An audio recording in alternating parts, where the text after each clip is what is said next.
picture this. You're the millionaire king of the circus world. You command the room, you orchestrate these massive, dazzling shows, and you've built an absolute empire of spectacle and joy. You have it all. Until they find you, curled in the fetal position, shoved inside the trunk of your own car. This wasn't some random robbery gone wrong, guys. No, this was a chilling, deeply bizarre betrayal from the one person he trusted most in the world. Welcome to today's Explainer, where we are going to completely unravel the tragic, twisted, and heavily guarded secrets behind the demise of Alan LeLou.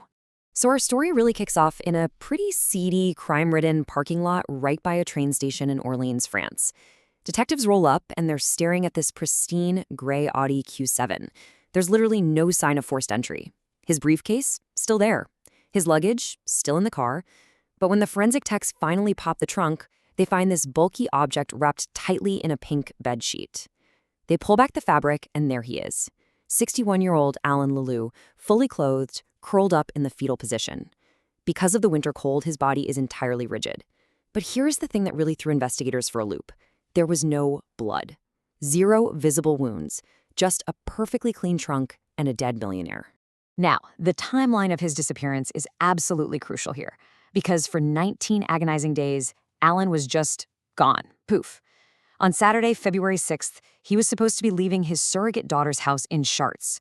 Fast forward to Monday, February 8th, and his assistant realizes he just completely ghosted a massive multi-million-dollar contract meeting down in Vichy. And if you knew Alan, you knew this workaholic producer would never, ever do that. It actually took until February 26th for the GPS tracker on his Audi to finally lead the police to that grim discovery in Orleans, which was kind of awkwardly sitting halfway between where he started and where he was supposed to be. 240, that's how many pounds Alan LeLou weighed. The guy was massive, really imposing. Now, the coroner quickly figures out that he had been strangled, right? And this wasn't quick. It was a brutal death struggle lasting 5 to 10 minutes, happening entirely outside of the trunk, and then he was lifted into the car afterward.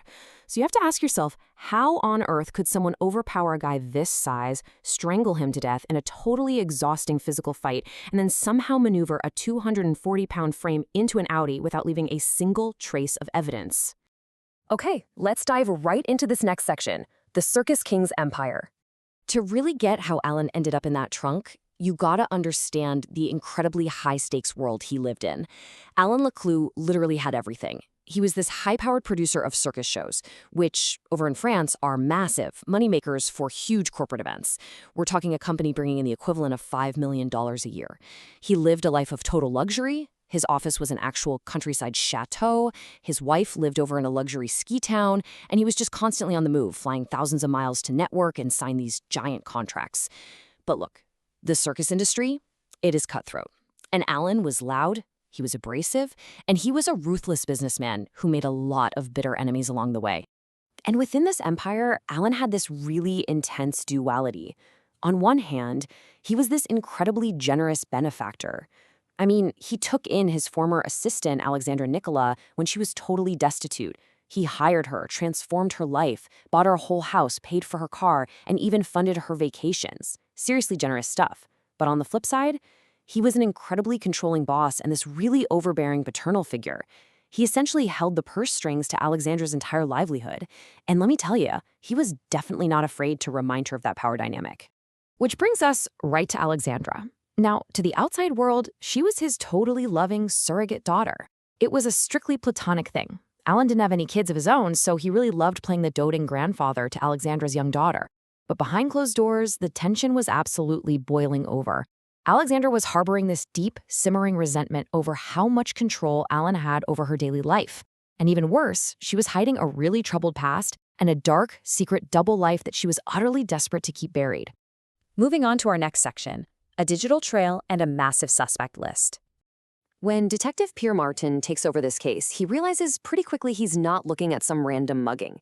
He's looking at a digital and paper trail pointing to dozens of people who might actually want the Circus King dead. I mean, a suspect pool was huge. Let's just fire these off really quick. First, Alan had endless extramarital affairs and was super open about engaging with sex workers. So boom, you've got dozens of scorned women, plus their jealous husbands or boyfriends. Then you've got his wife, Elizabeth. They lived entirely separate lives, and she definitely had millions of reasons and the cash to maybe hire a hitman. And finally, you've got all those cutthroat business rivals who were drooling over his lucrative contracts. Honestly, almost everyone in his orbit had a solid motive. Early on, the prime suspect was this guy named Michel Delarue, who was basically Alan's biggest business rival. Right after Alan goes missing, Michelle coldly swoops right in and starts poaching millions of dollars worth of Alan's clients. Plus, he was fit and strong enough to actually move a 240-pound body. He had the perfect motive. But in a massive letdown for the detectives, Michelle's alibi was completely airtight. He'd been skiing hundreds of miles away when the murder happened, and he had the receipts, the phone logs, and the eyewitnesses to prove it. Just like that, the case completely stalls out. This is where things take a seriously weird turn. Out of pure desperation, Detective Martin takes a meeting with a professional psychic named Remy. Now, Martin's a hardened detective, right? He's not exactly buying into psychics, but Remy tells him something that is just chilling. He looks at him and says, "I saw Alan Lilu as clear as day in a physical struggle with a woman." And Remy didn't stop there. He accurately stated that the body was moved into the trunk after death, which was a highly classified secret the police had never released to the public. This eerie, hyper-specific vision completely shifts the police's focus. They start thinking, is there any way a woman could have actually overpowered the massive Alan Lilu? That psychic tip, it sends Martin straight back to the crime scene in Orleans. Now remember, Orleans was known as a pretty rough area, a real hotbed for sex work. So Martin starts aggressively scouring Alan's laptop. He's tracing his digital footprint, exhaustively cataloging every single profile Alan had ever interacted with online, just desperately searching for any connection to Orleans. He was literally looking for a needle in a digital haystack. Digging years about into the laptop's browser history, Martin finally finds a profile that literally stops him in his tracks. It's a sex worker operating under the name Marie Eve. And when he pulls up the photos, they match perfectly. Marie Eve was actually Alexandra Nicola. The loving surrogate daughter was secretly living a double life as a sex worker. And the kicker? Alan knew. Not only did he know, but he was starting to weaponize that secret against her. Suddenly, this whole sprawling investigation comes crashing right back to the woman living in the exact house Ellen bought for her. This brings us to the most critical part of our story, section, the breaking point. Let's break down the sheer physical chaos of what actually happened in that kitchen on that cold Saturday in Chars. They're making beef bourguignon, but the tension is absolutely suffocating. Alan and Alexandra get into this massive, heated argument. Alan, being quite cruel, basically implies that Alexandra's young daughter is going to end up just like her, directly throwing her hidden life as Marie Eve right in her face. And something inside Alexandra just snaps. She grabs a belt, lunges at him from behind, and loops it right around his neck. For minutes, it is just this violent, desperate struggle. The 240-pound Alan is fighting for his life. But Alexandra had braced her back against something for leverage, and suddenly, that support just breaks. She stumbles backward, completely accidentally creating this vicious whiplash effect. And that rapid, chaotic burst of physics, it crushes Alan's larynx instantly. The man who literally saved her from poverty is now dead on her kitchen floor.